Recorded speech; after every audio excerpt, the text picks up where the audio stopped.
நல்ல சாங் போட்டிருக்காரு. ஒரு கருத்தாளமுக்கு பாடலாசிரியர் நல்லா எழுதியிருக்காரு. அந்த ஹீரோ ஹீரோயின் வந்து அவங்க வந்து இந்த அந்த பாண்டிங் வந்து இந்த லவ் பாண்டிங்கும் எப்படி வந்து அழகான ஒரு காதல் காட்சி, அந்த குடும்ப ஃபேமிலி எப்படி வந்து அனுபவிச்சு போனவங்க வந்து கஷ்டப்படுறதுக்காக புருஷன் போகிறான், அதையும் வந்து ரொம்ப தெளிவாக வந்து அங்கேயும் இங்கேயும் காட்டியிருக்க விதங்கள் ரொம்ப பிரமாதமாக இருந்துச்சு. ஸோ இந்த உழைப்பாளர் தினத்தில் வந்து இந்த படத்தில் இந்த யூனிட்ல உழைச்ச அத்தனை உழைப்பாளர் டெக்னீஷியனுக்கு எல்லாத்துக்கும் வாழ்த்துக்கள் தெரிவிச்சுக்கிறேன். இந்த சின்ன படம் பெரிய படம் இப்போ வந்து சின்ன படம் தாங்க நல்லா ஓடுது. பெரிய படம் வந்து 200 கோடி 300 கோடி எடுத்தா கூட வந்து அது வந்ததுக்கும் போனதுக்கு தான் ப்ரொடியூசர் தான் வேதனை போறாங்க தவிர நடிகர்கள் வந்து வாழ்ந்துட்டு இருக்காங்க, அவ்வளவுதான். ஸோ அதனால நீங்க கவலைப்படாதீங்க. சின்ன படங்கள் இப்போ வந்து லேட்டஸ்டா சின்ன படங்கள் கூட வந்து 5 ரூபாய்க்கு எடுத்த படம் 50 கோடி ரூபாய்க்கு ஓடுது. 10 ரூபாய்க்கு எடுத்த படம் வந்து 100 கோடி ரூபாய்க்கு ஓடுது.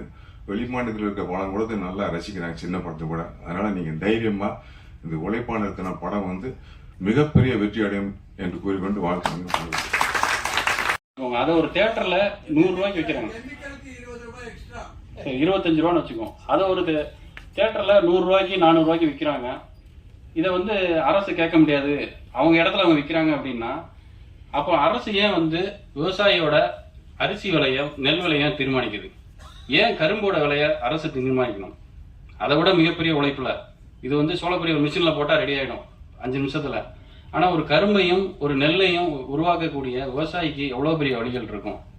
அப்போ ஒட்டுமொத்த சமூகமும் விவசாயியை ஏமாத்துதா, சுரண்டுதா? இதெல்லாம் வந்து மக்கள் கேள்வியே கேட்க மாட்டேங்கிறாங்க. எனக்கு என்ன வருத்தம்னா, நீங்க ஒரு பஸ்ல ஒரு 50 காசு 1 ரூபா உங்களை ஏமாத்திட்டோன்னா அந்த கண்டக்டரோட சண்டைக்கு போறீங்க. இல்ல ஒரு சாக்லேட்டை கொடுத்துட்டாங்க, அந்த 1 ரூபாய்க்கு ஒரு சாக்லேட்டை கொடுத்தா உங்க வீரத்தை காட்டுறீங்கல்ல. ஒரு பாப்கார்ன் விலைய உங்க பாக்கெட்ல இருந்து உங்களுக்கு இப்ப இதை தெரிஞ்சுக்கோங்க. நீங்க அடுத்த தடவை இந்த வீடியோ யாராவது பாக்குறீங்கன்னா ஒரு பாப்கார்னை வாங்கும்போது என்ன நினைக்காதீங்க. ஏன்னா நினைச்சா பாப்கார்ன் ஞாபகம் வரும். அப்போ உங்களுக்கு 15 ரூபா 25 ரூபா இருக்கக்கூடிய பாப்கார்னை 100 ரூபாயில இருந்து 400 ரூபாய்க்கு விற்கிறாங்க. அப்போ உங்ககிட்ட திருடுறாங்க, அது திருட்டு.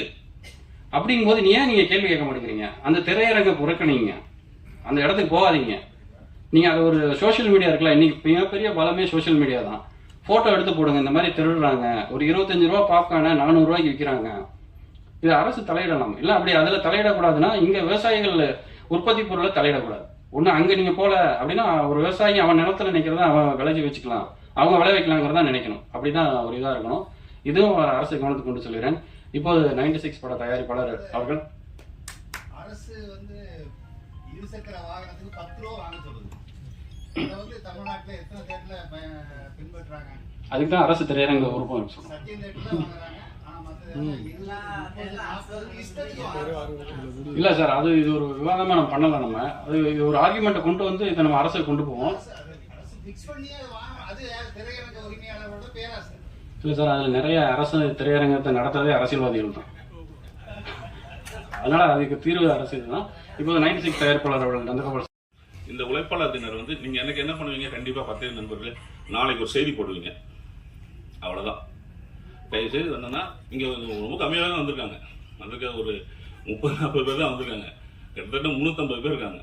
இந்த செய்தியை ஒரு 2 நாளைக்கு ஒரு தாட்டி உழைப்பாளர் தினத்தை பத்தி போட்டீங்கன்னா ஆனா அது உங்களுக்கு வந்து உங்களோட கமர்ஷியல் எலிமெண்ட்டுக்காக அது இருக்காது. நீங்க தான் அதை உருவாக்கிக்கணும். நீங்க தான் அதுக்கு வந்து ஒரு கோர்வுப்படுத்தி இந்த படத்தை வந்து செய்தியை வந்து ஒரு 4-5 தாட்டி 6-7 தாட்டி போடுங்க. இந்த படம் வெற்றி பெறதுக்கு அது என்ன சொல்றது உறுதுணையா இருக்கும். தயாரிப்பாளர்களுக்கும் இங்க நடிச்சிருக்கும் நடிகர்களுக்கும் மியூசிக் டைரக்டர் சிங்கப்பூர் லிரிக்ஸ் டைரக்டர்லாம் ரொம்ப பிரமாதமா பேசினாரு. ரொம்ப மகிழ்ச்சி. இந்த மேடைக்கு என்னை அழைத்ததுக்கு வந்ததுக்கு நான் மிக்க நன்றி. ரொம்ப மகிழ்ச்சி. நானும் இங்க வந்து சில விஷயங்களை கத்துக்கிட்டேன்னு சந்தோஷம் அடைகிறேன். வணக்கம்.